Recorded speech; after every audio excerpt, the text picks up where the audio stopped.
హైదరాబాద్ నాంపల్లి అగ్ని ప్రమాదంలో సహాయక చర్యలు కొనసాగుతున్నాయి. భవనంలో చిక్కుకున్న 5గురి కోసం గాలిస్తున్నారు. ఇప్పటికీ అగ్ని ప్రమాదం జరిగిన భవనం నుంచి దట్టంగా పొగ వెలువడుతోంది. పొగ తీవ్రతతో సహాయక చర్యలకు ఆటంకం కలుగుతుంది. అగ్ని ప్రమాదం జరిగిన భవనంలోని 2 సెల్లార్లలో పెద్ద ఎత్తున ఫర్నిచర్ ఉంది. సెల్లార్ నుంచి దట్టమైన పొగలు వస్తుండటంతో రెస్క్యూ టీం ఇంకా భవనంలోకి వెళ్లలేకపోతోంది. 200 మంది సిబ్బందితో రెస్క్యూ ఆపరేషన్ కొనసాగుతోంది. ఇక నాంపల్లికి జేఎన్టీయూ ఇంజనీరింగ్ టీం చేరుకుంది. భవనం దృఢత్వంపై అధికారులు అనుమానం వ్యక్తం చేస్తున్న నేపథ్యంలో భవన సామర్థ్యాన్ని తనిఖీ చేసి ఇంజనీరింగ్ బృందం నివేదిక ఇవ్వనుంది.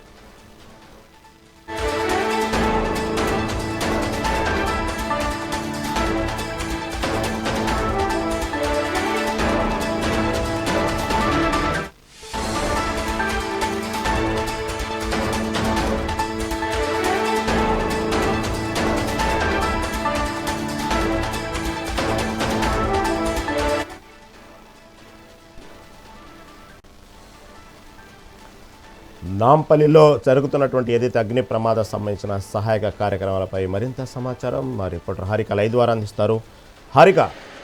హారిక ప్రస్తుతం అక్కడ చూస్తే నాంపల్లి దగ్గర చూస్తే అగ్ని ప్రమాదానికి సంబంధించి ఇంకా సహాయక చర్యలు కొనసాగుతున్నాయి. కాకపోతే దట్టమైన పొగ కారణంగా అక్కడ సహాయక చర్యలకు ఆటంకం కలుగుతున్నట్టు తెలుస్తూ ఉంది. అదేవిధంగా అక్కడ ఉన్నటువంటి ఎవరైతే దట్టమైనటువంటి పొగలో ఇంకా కొంతమంది చిక్కుకున్నారనే వార్తలు వస్తున్న నేపథ్యంలో అక్కడ తాజా అప్డేట్ ఏంటి?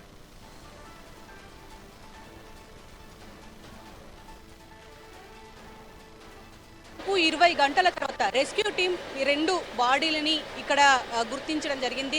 ఇంతకు ముందే దీన్ని హాస్పిటల్కి మార్చురికి పంపించారు. అయితే ఉస్మానియా అంటున్నారు ప్రధానంగా అయితే, కానీ ఇంకా ఏ హాస్పిటల్కైనా ఏ మార్చురికైనా సెండ్ చేస్తారా లేకపోతే ఇదే మార్చురిలో ఉంచుతారా అనేది కూడా చూడాల్సిన పరిస్థితి ఉంది. ఎందుకంటే ఇక్కడ కూడా చూడొచ్చు పూర్తిగా దాదాపు 24 గంటలు గడిచింది, అయినా కూడా ఈ పొగలు మాత్రం ఇంకా తగ్గడం లేదనే చెప్పుకోవాలి. అంటే పూర్తిగా ఏదైతే డంప్ ఈ 4 ఫ్లోర్ల ఈ బచ్చాస్ ఫర్నిచర్ ఉంది, పైగా దీని లోపల కూడా 2 సెల్లార్లు ఉండడంతో ఆ బేస్ 1లో ఈ కుటుంబ సభ్యులు ఎవరైతే వాచ్మెన్ ఫ్యామిలీస్ 2 ఉండేవి అని చెప్పేసి అంటున్నారు. ప్రధానంగా ఇప్పుడు వాళ్ళు అంటే 2 పిల్లలు ఉన్నారు. ఆ 2 పిల్లలు 10 ఏళ్ల లోపే ప్రణీత్ అండ్ అఖిల్. వాళ్ళను కాపాడే ప్రాసెస్లో ఇంకో 2 ముస్లిం యువకులు, ఒక డ్రైవర్ అలాగే ఇంకొక యువకుడు లోపలికి పరిగెత్తారు వాళ్ళని కాపాడే ప్రాసెస్లో. అదేవిధంగా ఒక మహిళ కూడా ఉంది అని చెప్పేసి అంటున్నారు.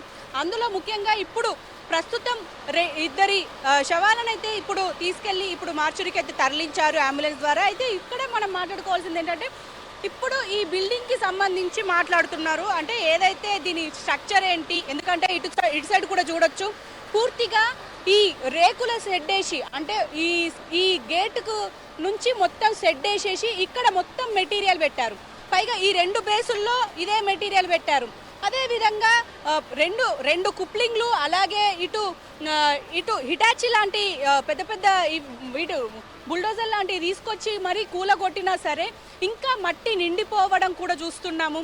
పైగా పెద్ద ఎత్తున అంటే ఈ మంటలు నిన్న 12:30కు స్టార్ట్ అయ్యాయి, అప్పటి నుంచి ఇప్పటి వరకు ఇంకా కొనసాగుతూనే ఉన్నాయి ఈ మంటలు మాత్రం.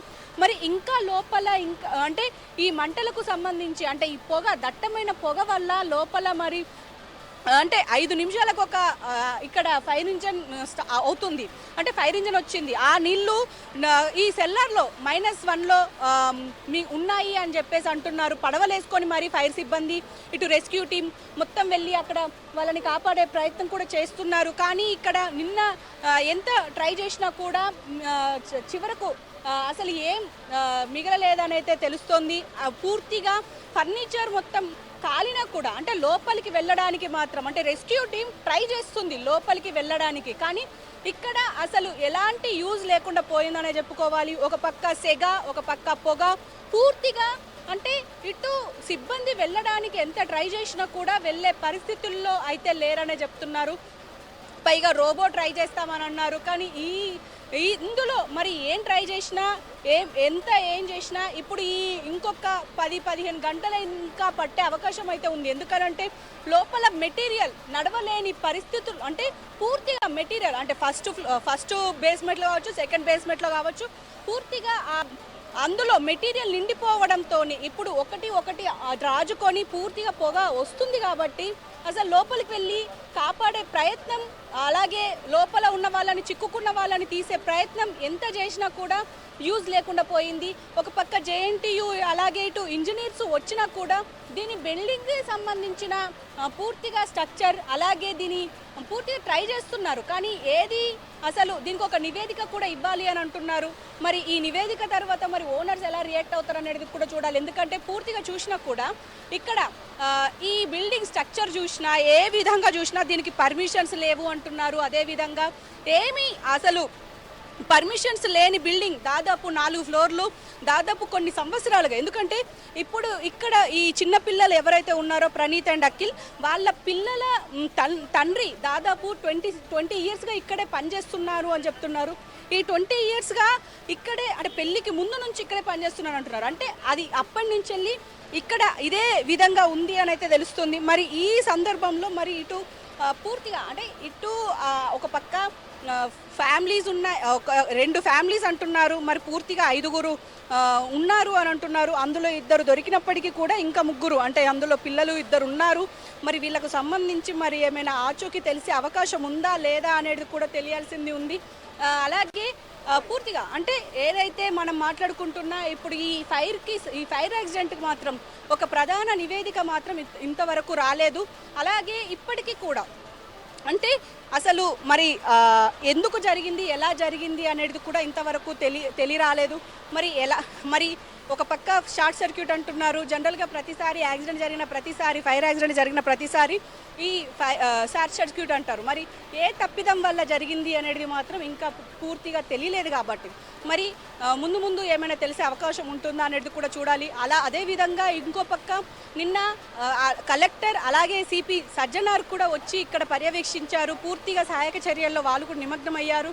అంటే పర్యవేక్షించినప్పటికీ కూడా ఎలాంటి యూజ్ లేదనే చెప్పుకోవాలి. ఎందుకంటే ఇక్కడికి ఎంతోమంది వస్తున్నారు, చూస్తున్నారు, రాజకీయ నాయకులు కావచ్చు, అందరూ వచ్చి చూస్తున్నారు. కానీ ఇక్కడ ఎవ్వరూ కాపాడే ప్రయత్నం అయితే జరిగే అవకాశం లేదు. ఎందుకు అని అంటే ఇప్పటికీ మనం చూస్తూనే ఉన్నాము. ఆ పొగలు నిన్న 12:30కు మొదలయ్యాయి. అంటే మంటలు ఆర్పినా సరే ఈ పొగలు మాత్రం ఎక్కడ తగ్గడం లేదు. మరి ఈ సమయంలో ఇంకా టైం పట్టే అవకాశం ఉన్నట్టయితే చాలా క్లియర్గా తెలుస్తుంది. మరి లోపలికి ఇంకా వెళ్ళే ప్రయత్నం ఏమైనా చేస్తున్నారా అంటే డెఫినెట్గా చేస్తున్నారు. కానీ ఇక్కడ ఇటు డిఆర్ఎఫ్, ఎన్డీఆర్ఎఫ్, అలాగే హైడ్రా సిబ్బంది, అలాగే ఇటు ఫైర్ ఫైటర్స్ ఎవ్వరు ఎంత ట్రై చేసినా కూడా లోపలికి వెళ్ళలేని సిచ్యువేషన్స్ ఇక్కడ మనం చూస్తున్నాము. అంటే వెయిట్ చేస్తున్నారు, మనం కూడా చూడొచ్చు, ఎదురు చూస్తున్నారు లోపలికి వెళ్ళి మరి వాళ్ళని బయటికి తీసే ప్రయత్నం చేయడానికి ఇక్కడ ట్రై చేస్తున్నారు. అదేవిధంగా డ్రిల్లింగ్ మిషన్స్, అదేవిధంగా బుల్డోజర్స్ అన్ని ఏర్పాట్లు చేస్తున్నారు. కానీ ఏది ఇక్కడ వర్కౌట్ కావడం లేదనే చెప్పుకోవాలి. బిల్డింగ్ని పూర్తిగా 4 దిక్కుల మొత్తం స్తంభింపజేశారు. అదేవిధంగా కరెంటు సప్లై కూడా ఆపేశారు. అయినా సరే ఇక్కడ ఎందుకంటే ఇక్కడ మనం కూడా చూడొచ్చు, పూర్తిగా ఏదైతే ఈ కరెంటు సప్లై ఆపేసినప్పటికీ కూడా ఇక్కడ ఈ మంటలు మాత్రం అంటే చుట్టుపక్కల 4 చుట్టుపక్కల బిల్డింగ్స్ ఉన్నాయి. ఆ బిల్డింగ్స్ కూడా అంటకుండా, అంటే పూర్తిగా ఈ మంటలు అంటకుండా ట్రై చేయడానికైతే ఇటు పోలీసులు ఒక పక్క అందరినీ అలర్ట్ చేశారు. ఎందుకంటే ఇటు చుట్టుపక్కల ఉన్న అంటే ఇవి కూడా ఫర్నిచర్ షాప్సే కావడం పూర్తిగా ఇక్కడ మనం చూడొచ్చు. అంటే ఎక్కడ ఎవరికి అంటే ఎందుకంటే ఇది నాంపల్లి ఎగ్జిబిషన్ రోడ్డు కాబట్టి ఇక్కడ కూడా ఇబ్బంది కలిగే అవకాశం ఉంటుంది. అదేవిధంగా ఏదైతే మనం రమేష్ ఇప్పుడు కూడా మనం ఇక్కడ కూడా చూడొచ్చు. ఎందుకంటే పూర్తిగా మనం చూస్తున్న ఇక్కడ కూడా ట్రాన్స్ఫార్మర్ ఉంది. ఇక్కడ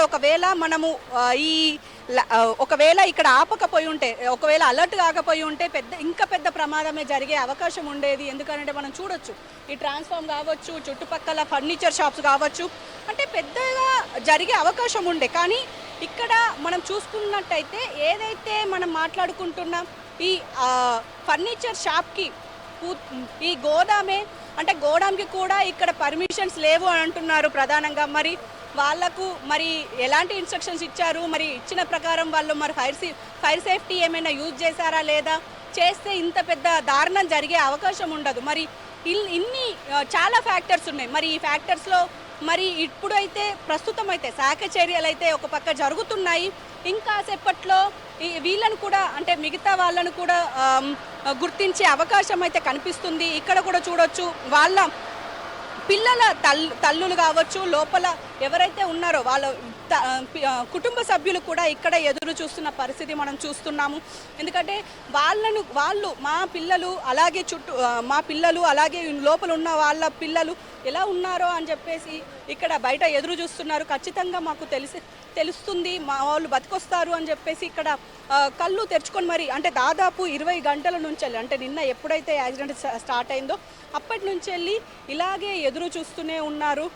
అన్న మీరు ఎవరికి ఓకే అయితే సో ఇక్కడ కూడా చూడొచ్చు పూర్తిగా ఎదురు చూస్తున్నట్టయితే తెలుస్తుంది. మరి ఒక పక్క ఇటు ఫైర్ సిబ్బంది కావచ్చు, ఇటు సిబ్బంది పూర్తిగా ఇటు రెస్క్యూ చేసే క్రమంలో ఇక్కడ పూర్తిగా అన్నీ అదేవిధంగా ఇప్పుడు ఒక పక్క అందరూ వచ్చి ఇక్కడ అంటే ఇవన్నీ జరుగుతున్నప్పటికీ కూడా ఒక పక్క ఇవన్నీ పనులు జరుగుతున్నాయి, వాళ్ళని కాపాడే ప్రయత్నం చేస్తున్నారు. కానీ ఇంకా మరి లోపల ఉన్న వాళ్ళ పరిస్థితి అంటే దాదాపు 24 గంటలు గడిచింది. ఎందుకంటే బయట ఉన్న మనకే ఇంకా కళ్ళు మండుతున్నాయి, పొగకి మనకే ఇక్కడ శ్వాస ఆడడం లేదు. మరి లోపల ఉన్న వాళ్ళ పరిస్థితి అసలు ఆలోచన కూడా అంతు చిక్కది అని చెప్పుకోవాలి రహీం.